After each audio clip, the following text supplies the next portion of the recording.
Welcome. This lecture is on 19th century slavery. Slave owners in the southern United States were on the defensive. In the first half of the 19th century, British anti-slavery victories, the growth of American abolitionist societies, and the success of the Amistad slaves in gaining their freedom signaled that support for slavery was waning. But getting an accurate picture of slavery can be challenging. Slavery and the modern slave trade are topics mired in political ideology.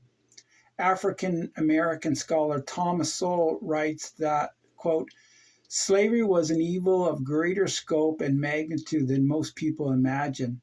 And as a result, its place in history is radically different from the way it is usually portrayed. Mention slavery, and immediately the image that arises is that of Africans and their descendants enslaved by Europeans and their descendants in the southern United States, or at most Africans enslaved by Europeans in the Western Hemisphere. No other historic horror is so narrowly constructed. No one thinks of war, famine, or decimating epidemics in such localized terms. These are afflictions that have been suffered by the entire human race all over the planet, and so was slavery. Had slavery been limited to one race in one country during the 3 centuries, its tragedies would not have been 1/10 the magnitude that they were in fact. Sowell's point is that there had been lopsided attention to slavery in the United States. Very little is said about Africans enslaved in Islamic countries or slavery in every other region of the world. Slavery was common in world civilizations for centuries. Global slavery calls into question the notion that racism is the primary reason for slavery in all cases.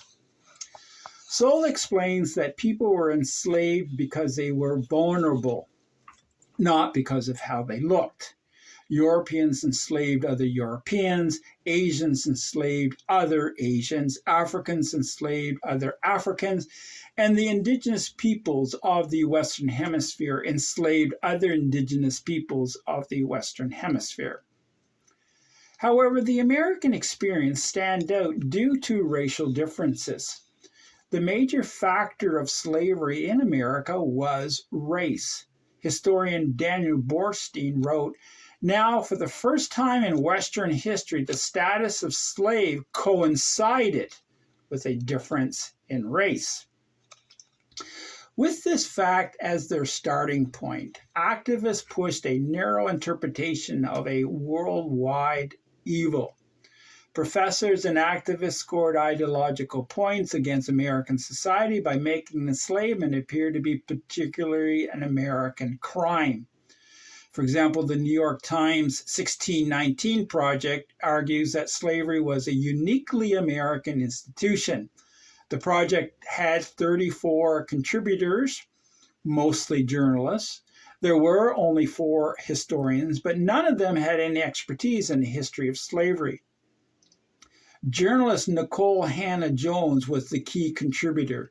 She claims that, quote, anti-Black racism runs in the very DNA of this country, end of quote, and that white Americans constructed, quote, a savagely enforced system of racial apartheid that excluded Black people almost entirely from mainstream American life, a system so grotesque that Nazi Germany would later take inspiration from it for its own racist policies, end of quote. Many scholars dispute this ideological interpretation. Of course, no one, including activists driven by ideology, is wrong to reveal how horrible slavery was in America. The first stage of slavery in America was the capturing and selling of American slaves by other Africans. The atrocities that African people inflicted on each other are horrific. Having lost their freedom, some Africans committed suicide. Slaves experienced brutal conditions in Africa, and African American novelist Alice Walker asked, quote, "Who would want to know via a blow-by-blow account how African chiefs deliberately set out to capture Africans from neighboring tribes to provoke wars of conquest in order to capture for the slave trade people men, women, children who belong to Africa?" End of quote. Tragically, both European buyers and African sellers were partners in the business of global slavery. They did their transactions on the African coast, a safer arrangement for whites. The average life expectancy of a white man in interior Africa was less than 1 year. Diseases such as malaria were deadly for Europeans, and consequently, soon after they purchased slaves on the coast, they boarded their ships. There are no exact numbers, but estimates say 11 million slaves from the sub-Saharan were shipped to the Western Hemisphere.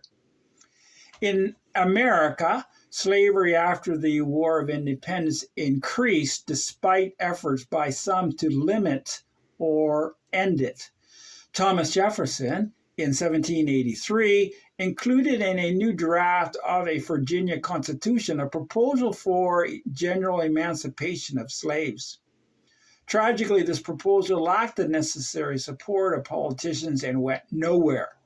However, in 1787, Congress passed the Northwest Ordinance that made slavery illegal in the upper Western territories.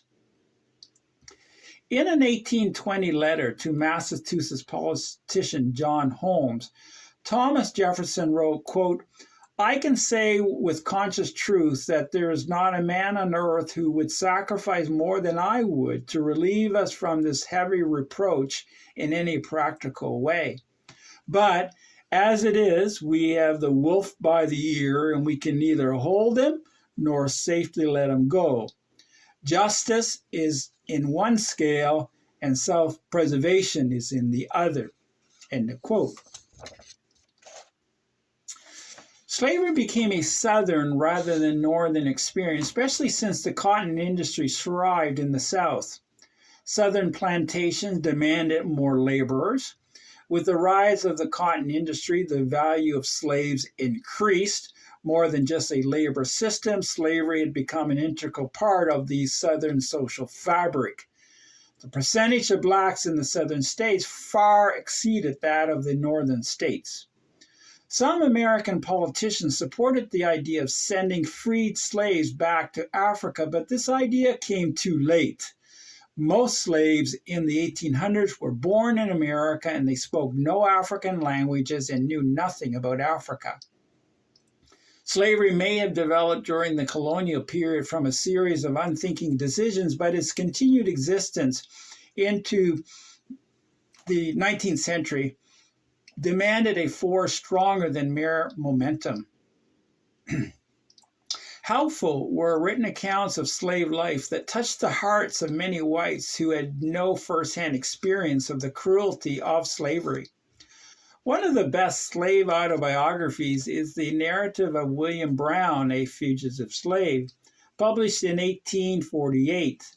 Brown wrote of slave work, quote, "A woman was also kept at the quarters to do the cooking for the field hands, who were summoned to their unrequited toil every morning at 4 o'clock by the ringing of a bell hung on a post near the house of the overseer. They were allowed half an hour to eat their breakfast and get to the field. At 4:30, a horn was blown by the overseer, which was the signal to commence work. And everyone that was not on the spot at the time had to receive 10 lashes from the Negro whip, with which the overseer always went armed." End of quote. Work in the cotton fields was brutal for both male and female slaves. In the home or in the fields, degradation and uncertainty characterized the life of the slave. Slave owners broke up families and they sexually exploited women, and neither the women nor men had any recourse. Efforts were made to keep slaves illiterate. The daily control by slave owners made life miserable for slaves. In most southern states, wealth and social status often revolved around slave ownership. However, it is important to note that about 75% of the southern white society were non-slave holders, and less than 7% of whites owned more than 10 slaves. Less than 1% owned 100 or more slaves. But the cotton planters with large slave populations had an influence in society far beyond their numbers.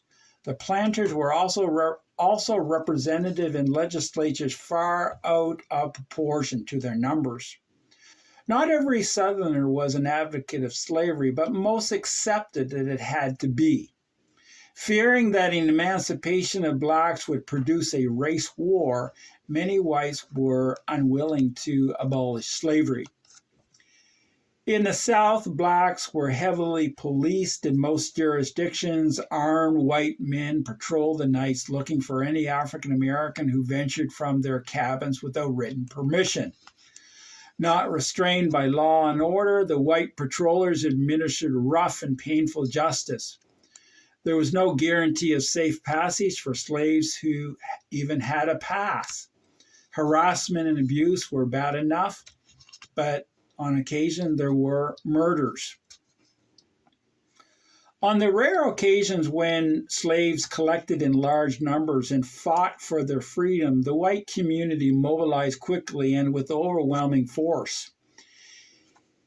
In 1831, the response to a major rebellion led by black preacher Nat Turner took a few days to end. Turner and his followers carried out a slave rebellion in Virginia, killing dozens of whites before the alarm spread and a force of armed whites responded. Turner's band, nearly 100 strong, met defeat 3 days into the rebellion.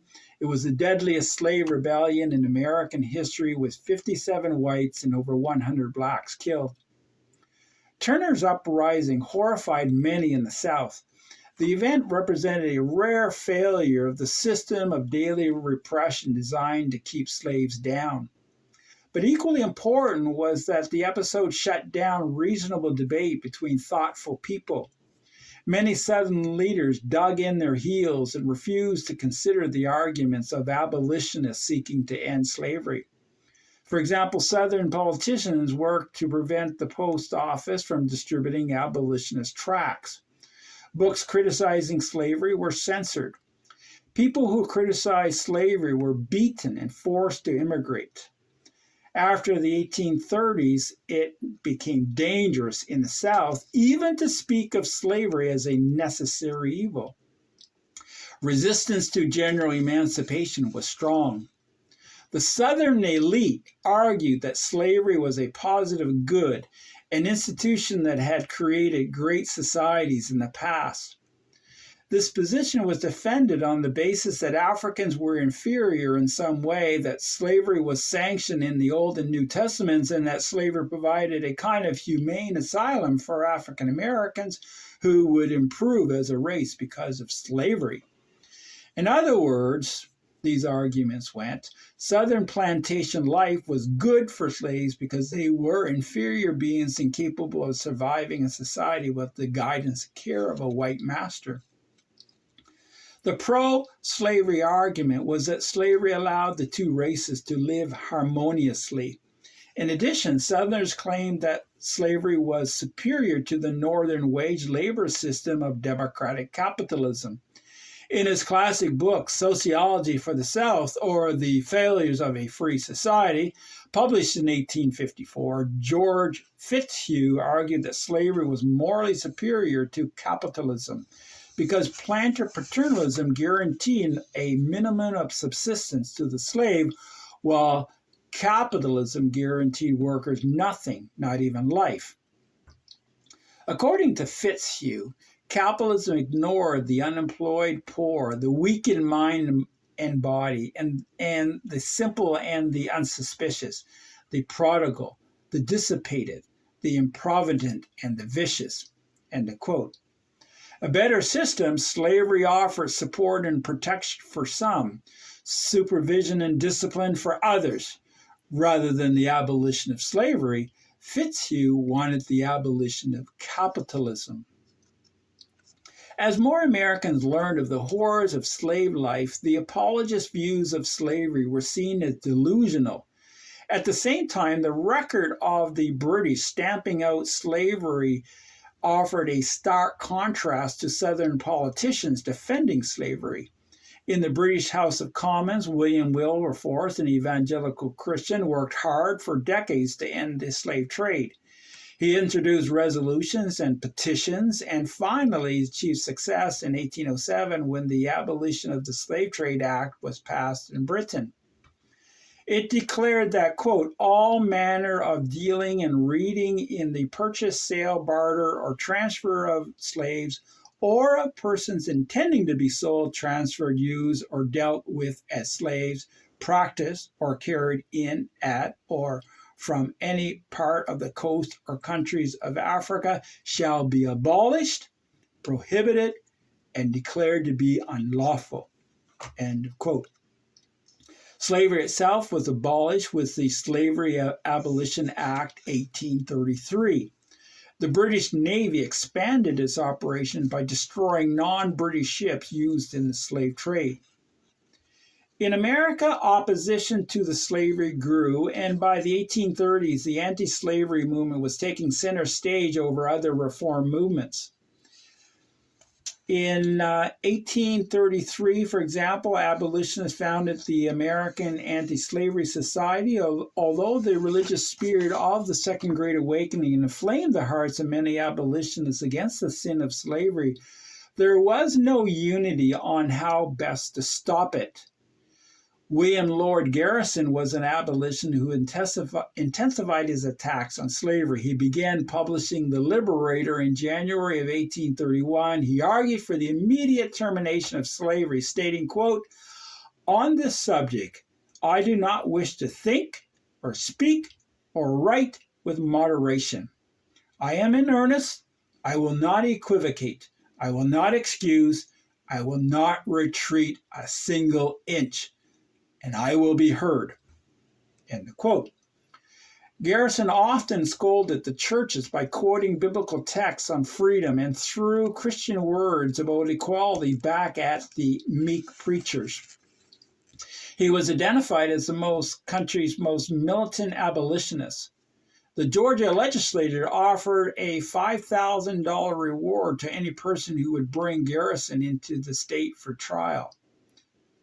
The first white martyr to the anti-slavery cause was Elijah Lovejoy. In his religious paper, Lovejoy promoted critical and provocative commentaries on slavery. In Alton, Illinois, citizens angered at Lovejoy's paper for its dissemination of the quote, highly odious doctrines of modern abolitionism, end of quote, held a public meeting demanding him to quit printing such ideas. His presses were destroyed, but he did not stop until he was killed by a mob in 1837. A growing number of evangelical reformers targeted the evils of slavery. Abolitionist societies became popular, and by 1840 there were over 2,000. Influenced by abolitionist Theodore Weld, who wrote influential pamphlets such as The Bible Against Slavery, Southerner James Birney freed his slaves and joined the anti-slavery movement. He moved to the North and became the Liberty Party candidate, and this was in 1840. He declared, quote, it has now become absolutely necessary that slavery should cease in order that freedom may be preserved in any portion of our land, end of quote. It was in this divisive era that the Amistad rebellion occurred. In 1839, 53 Africans took control of a slave ship in the Atlantic Ocean, in the process killing 2 sailors. The ship's masters, Jose Reyes and Pedro Montez, became prisoners. The rebels sailed to Long Island, New York, were captured by the U.S. Navy, and incarcerated in New Haven, Connecticut. American abolitionists fought for the Africans, and almost 2 years after their revolt, they won their case before the United States Supreme Court. After their victory, they were free to return to their native Sierra Leone. To conclude, American slavery was one of many examples of the evil of slavery.